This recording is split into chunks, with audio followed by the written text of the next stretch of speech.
estudiar embriología. ¿Y uno entiende por qué? No te da la explicación de por qué. Uno no entiende por qué. ¿Por qué tengo que estudiar embriología? Porque hoy entiendo que el saber embriología, para lo que sirve, es para poder entender la integración del cuerpo, para poder entender que realmente el cuerpo es una unidad. El cuerpo no está separado en sistemas. El cuerpo está todo unido. El cuerpo es realmente una unidad tensérica integrada.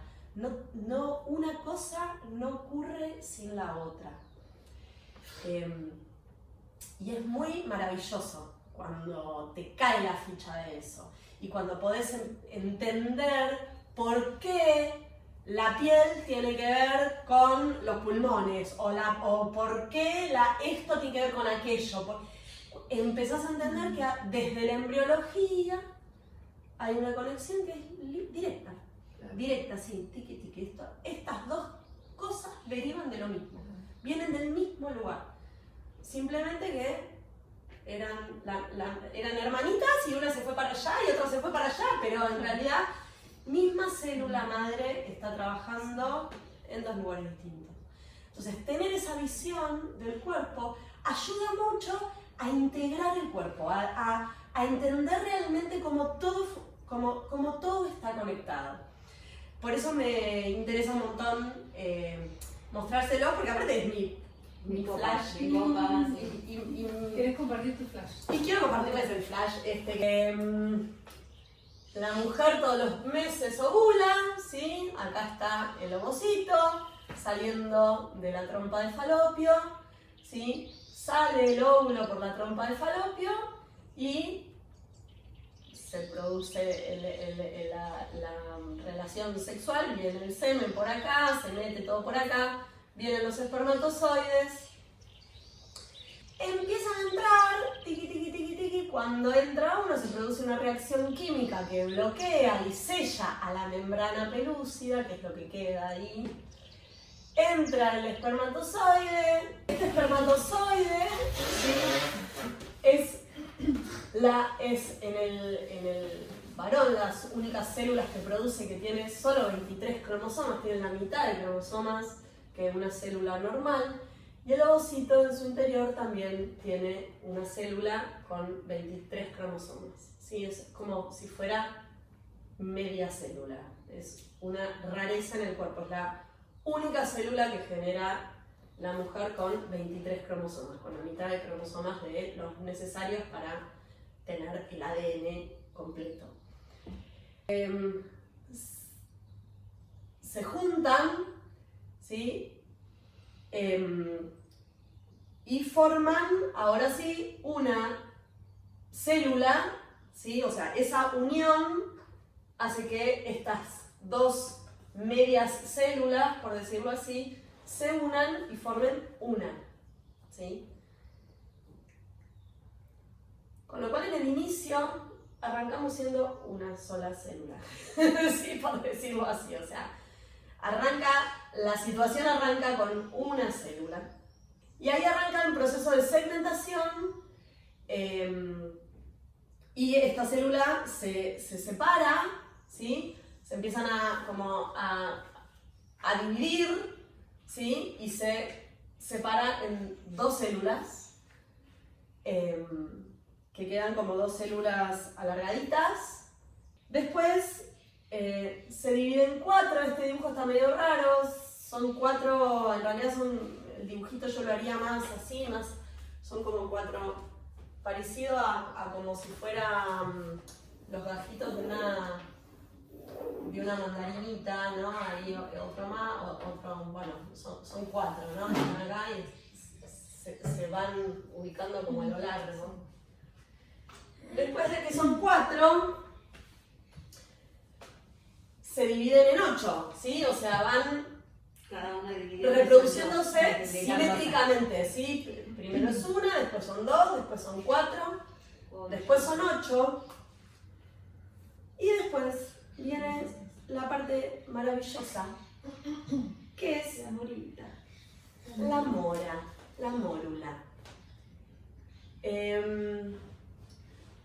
Está Steiner, cuando le preguntaron sobre el origen de la vida, a mí eso me mata de amor. Él dijo que la vida empieza con una mora. Para esa época no había microscopios electrónicos que podían registrar la mórula.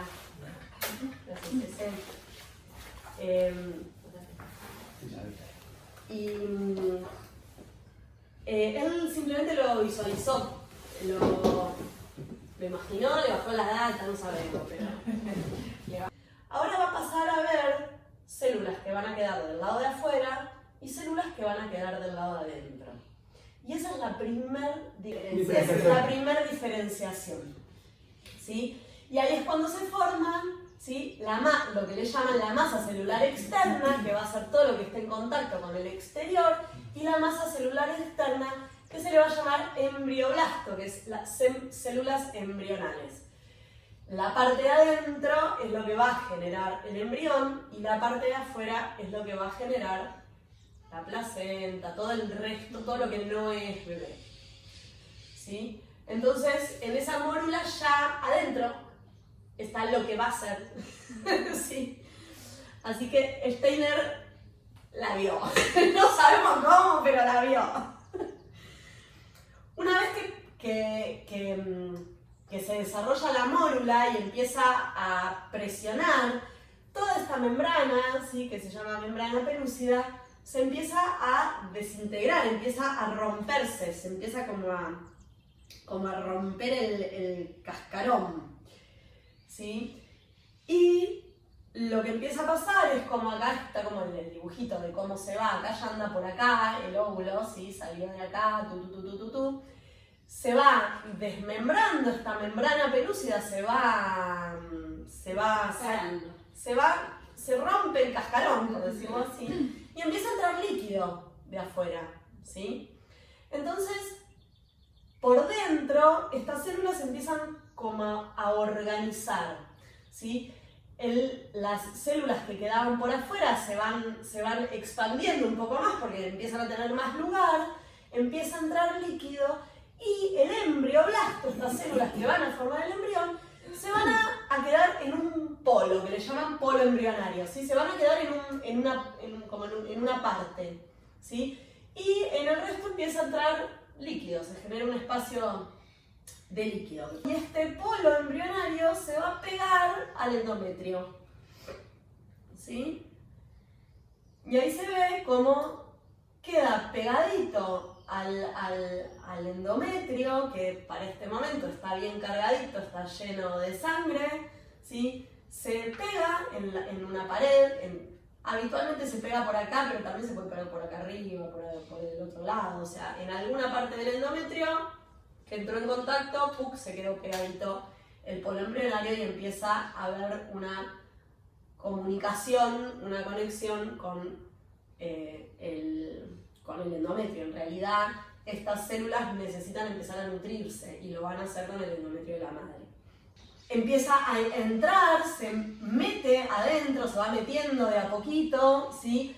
Y acá se empiezan a formar como unos islotes de sangre en donde empieza a nutrirlo. Las células siguen diferenciándose, pero ya no se van a diferenciar de manera simétrica, ya no es 2, 4, 6, 8, ¿sí? Van a ir como tomando distintos caminos. Las células que estaban en el borde, ¿sí?, el trofoblasto, se va a ir reproduciendo de una manera y las que están por dentro de otra. Pero van a adquirir cierta organización y van a generar dos espacios que en el espacio futuro uno va a ser el saco amniótico y el otro va a ser el saco vitelino. Esta cadenita de células, ¿sí?, que es espera que no quiero decir mal los nombres. Acá están los... Vamos a ponerlos acá. Esto es lo mismo, ¿sí? Ahí como va entrando, acá ya un poquito más adentro, día 8. Acá se ve mejor las dos tipos. Capita, o sea, ya ahora se va a producir otra del embrioblasto, va a venir una segunda diferenciación, que es las que están por dentro y las que están por fuera, las que están en contacto, ¿sí?, con el amnios, con todo este líquido, y las que están por dentro que no están en contacto, ¿sí?, con este líquido, ¿sí? Este va a ser el hipoblasto y esto el epiblasto. Acá ya es la primera diferencia, que es un disquito, si lo viéramos así, es redondito, ¿sí?, se llama disco bilaminar, porque son dos láminas, ¿sí? Entonces, veníamos siendo ya se dividen estas dos laminitas, que una está en contacto con una cosa, otra está en contacto con otra. Y la parte del trofoblasto, estas otras células empiezan a generar todo lo que no va a ser bebé, lo que va a ser el resto, que es lo que hace que el bebé pueda vivir.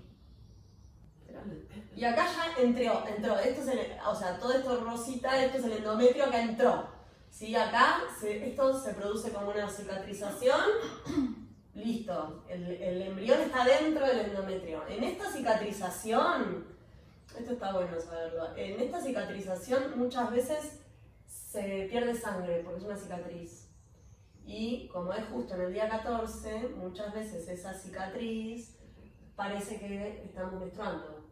Entonces se puede confundir una pérdida por esta cicatrización, por esta pequeña pérdida de sangre. Muchas veces decimos, no, pero yo me indispuse. Y no te indispusiste, estás embarazada. Sí. Bien, entonces el pequeño baby, que todavía no es nada, es una nada, ¿sí? Va a quedar como con toda esta laguna de líquido, esto que se le llama pedículo de fijación, después va a ser lo que va a ser el cordón umbilical. Todos estos islotes, todas estas lagunas van a ser lo que después va a ser la placenta, es lo que después, con lo que después se va a nutrir, ¿sí? Y inicialmente se va nutriendo, como de ahí va absorbiendo y pudiendo generar más cuerpo, volumen básicamente, ¿sí? Entonces hasta esta altura quedan simplemente estas dos caritas, ¿sí? El epiblasto y el hipoblasto, ¿sí? De estas dos láminas, acá empieza un proceso muy maravilloso que se llama gastrulación. Y acá empieza un proceso por el cual las células empiezan a migrar hacia esta línea media, empiezan a meterse y empiezan a invaginar. Empieza un proceso como medio de batidora, ¿sí? Donde las células del epiblasto y del hipoblasto también empiezan a meterse y a invaginar. Y se empieza a generar una tercera capa en el medio de estas dos. El ectodermo, el mesodermo y el endodermo, ¿sí? De estas tres capas embrionales deriva absolutamente todo el cuerpo humano, ¿sí? O sea, yo puedo resumir la globalidad del cuerpo humano en estas tres capas embrionales, ¿sí? El ectodermo, acá hay un que está bueno. El ectodermo va a ser lo que después, ¿sí?, genere todo mi sistema nervioso, ¿sí?, todas las células neuronales. Y es lo que está pegado, o sea, las capas que es el líquido y qué sé yo, es la que estaba pegada, no al líquido. Es la que estaba afuera, era el epiblasto y era la que va a tener conexión con el exterior. El sistema nervioso de una sola célula, está en la membrana externa, ¿sí? O sea, la célula piensa con su membrana externa, ¿sí?, con su conexión con el afuera. Y una célula piensa simplemente siendo atraída o rechazando el entorno. De esa manera las células migran o van hacia algún lugar. La célula piensa así: esto me atrae o esto no me atrae, ¿sí? Ustedes vinieron acá hoy porque están atraídos por una clase de osteopatía.